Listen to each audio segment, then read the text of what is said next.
നമ്മുടെ വേഷം ശരിയല്ലെന്നുണ്ടോ? ആളുകളുടെ മുഖത്തൊക്കെ അല്പം. പക്ഷെ റോഡിലൊന്നും ഒരൊറ്റ അറബിയും കാണുന്നില്ലല്ലോ. അറബികൾ മുഴുവൻ എണ്ണ കുഴിച്ചെടുക്കുന്ന സ്ഥലങ്ങളിലായിരിക്കും. എന്റെ പെരുമാറ്റത്തില് എന്തെങ്കിലും പന്തികളുണ്ടോന്ന് ഒന്നും നോക്കിക്കേ. நம்ம ரயில்வே ஸ்டேஷன்ல நிக்கும்போ நினைச்ச வண்டி கறியா நம்ம நினைச்ச இடத்துக்கு போக முடியாது. ஆனா அதுக்கு ஒரு ட்ரெயின் வரும், அதுக்கு ஒரு நேரம் இருக்கு. அப்பதான் அந்த இடத்துக்கு நம்ம போக முடியும். ശില്പ ഇതാടോ ഇത്രയും ഭാരപ്പെട്ട പണിക്കിച്ചത് എന്റെ നടു തളർന്നു പോവും. അതെ പറഞ്ഞത് അങ്ങ് കേട്ടാ മതി.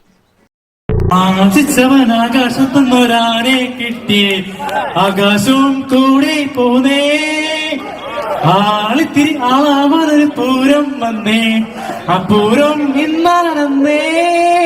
എനിക്ക് പറ്റില്ല, എനിക്ക് തിരിച്ച് വീട്ടിലെ പോകണം. എനിക്ക് ഒരിക്കലും പറ്റില്ല. എനിക്ക് ഇങ്ങനെ പല ആൾക്കാരുടെ കൂടെ ജീവിക്കാൻ എനിക്ക് ആഗ്രഹമില്ല.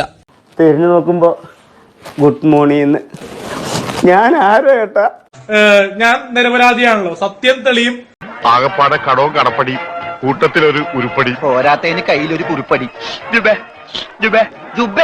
തന്നില്ലേ? ഈശ്വര ഭഗവാനെ, എന്റെ അച്ഛന് നല്ലത് മാത്രം വരുത്തണേ. സ്വത്ത് പാർട്ടീഷൻ ചെയ്തപ്പോ പരമദുഷ്ടനായ ആ മനുഷ്യൻ എനിക്കൊരു തുണ്ട് ഭൂമി തന്നില്ല രാമു. പിന്നെ ബാബുസ്വാമി, എനിക്ക് വർഷങ്ങൾ കൊണ്ടറിയാം. എന്റെ ക്ഷേത്രത്തിൽ വന്നിട്ടുണ്ട്. മനോഹരമായ ദിനങ്ങളായിരുന്നു. എന്താ പേര്? നീലാംബരി. നല്ല പേര്.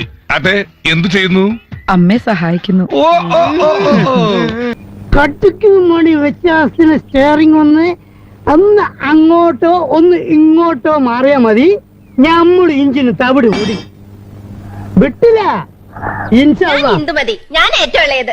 ഓവർ സ്മാർട്ട് ആവണ്ട, ഞങ്ങളുടെ പേര് പറയാൻ ഞങ്ങൾക്കറിയാം. ഇളയതാന്ന് പറയാൻ ഒരു പ്രായമൊന്നും ചോദിച്ചില്ലല്ലോ. ഞാൻ പിടിച്ചിട്ടില്ല. അയ്യോ കാല്. എവിടെ നോക്കിയാടാ പിടിച്ചത്? ആര് പിടിച്ചു? ഞാൻ പിടിക്കുന്നതിന് മുമ്പ് നിങ്ങളോട് ആരെങ്കിലും പറഞ്ഞു എടുത്തു പോക്കാൻ? ഞങ്ങൾ മൂന്നാളും കൂടെ പിടിച്ച് പൊക്കുമ്പോ നിന്നോട് പറഞ്ഞു വേറെ ആരെങ്കിലും എന്ന് പറയണോ പിടിക്കാൻ? സത്യമേത ജഗതേ ജയഹേ ജനതേ എന്നൊക്കെ പറയുന്നു ഞാൻ. കാരണം